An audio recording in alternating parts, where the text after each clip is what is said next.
गृहस्थ में कैसे रहना चाहिए बाबा भोलेनाथ से सीखो। आजकल हमारे घर बहुत टूट रहे हैं। टूट रहे हैं कि नहीं, पहले तो ये बताओ, जवाब दो। नहीं टूट रहे?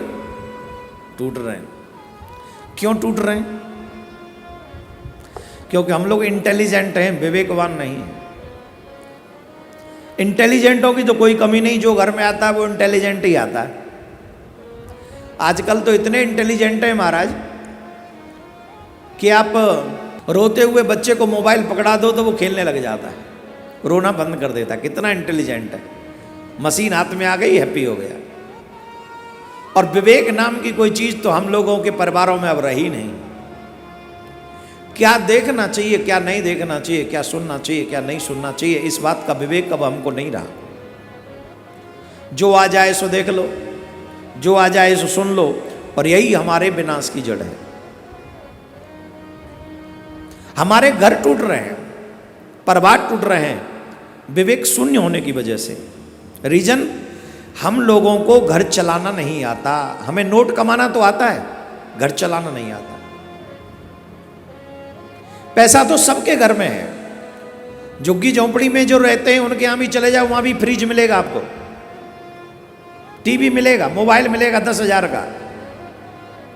जिन्हें हम लोग कहते फुटपाथ पे रहते हैं। पहले रईसों के घर में फोन नहीं हुआ करते थे, अब झोंपड़ी में रहने वालों के घरों में भी फोन है। इसका मतलब है पैसे की कमी नहीं है, लेकिन परिवार संगठित रहे, इसकी बहुत बड़ी कमी है। शंकर भगवान के परिवार को थोड़ा निरीक्षण किया जाए।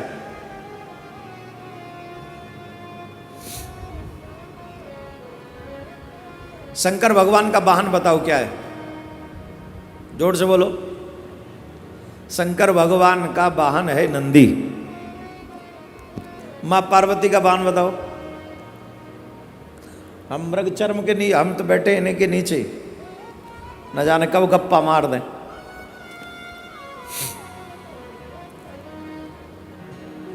पति का वाहन है नंदी, पत्नी का वाहन है सिंह।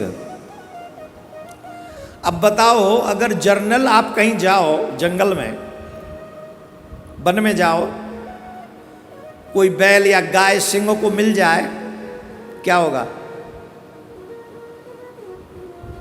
बोलो क्या होगा?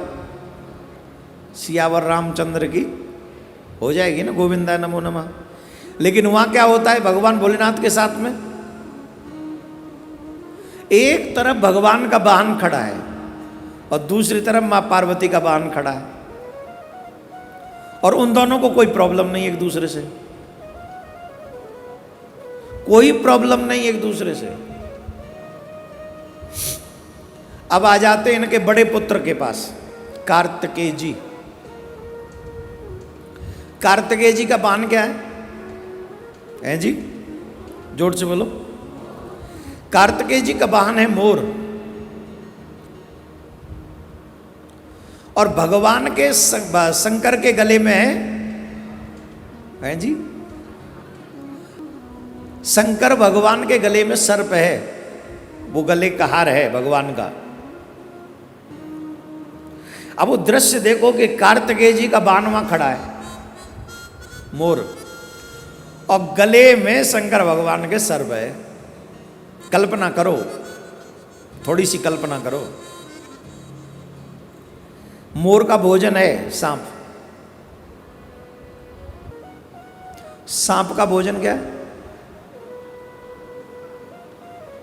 बोलो। और इनके जो छोटे सन है ना, लिटिल सन, गणेश जी, उनकी सवारी क्या है?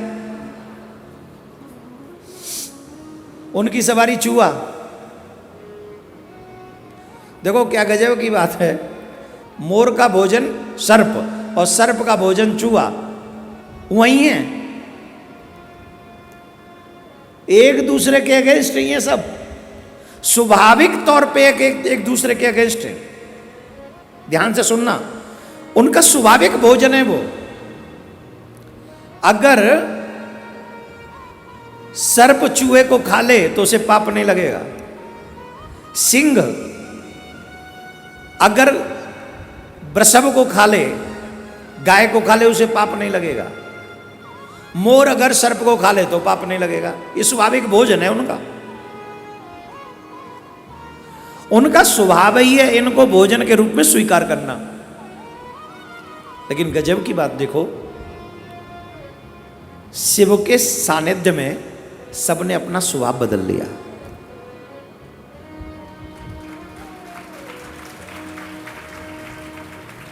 सबने अपना सानिध्य, अपना स्वभाव बदल लिया। किसकी वजह से? सानिध्य की वजह से, संग की वजह से। संग बदला, स्वभाव बदला। हम लोगों के जीवन में प्रॉब्लम क्या है? हमारा संग हिंसक है। हमारा जो संग है, मन रूपी जो सिंह है, जो संग करता है वो गलत लोगों का करता है। जैसे लोगों का आप संग करते हो, विचारधारा वही बिल्ट होती है। आपके घर क्यों टूट जाते हैं? शिव जी के तो एक दूसरे के अगेंस्ट रहने वाले लोग एक ही घर में, एक ही कैलाश पर्वत पे रहते हैं, कोई प्रॉब्लम नहीं।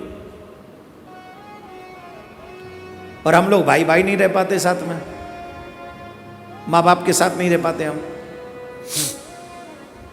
रीजन, हम लोगों का संग गलत है। हम लोग स्वार्थी हैं। हम सत्संग करके भी नहीं सुधरते। कई लोग नाम के लिए सत्संग करते हैं महाराज, पर जीवन का सत्संग ठीक नहीं होता। इसलिए जीवन में जब भी अवसर मिले सत्संग कीजिए, और सिर्फ सत्संग को कीजिए मत, सत्संग को जीवन में उतारिए।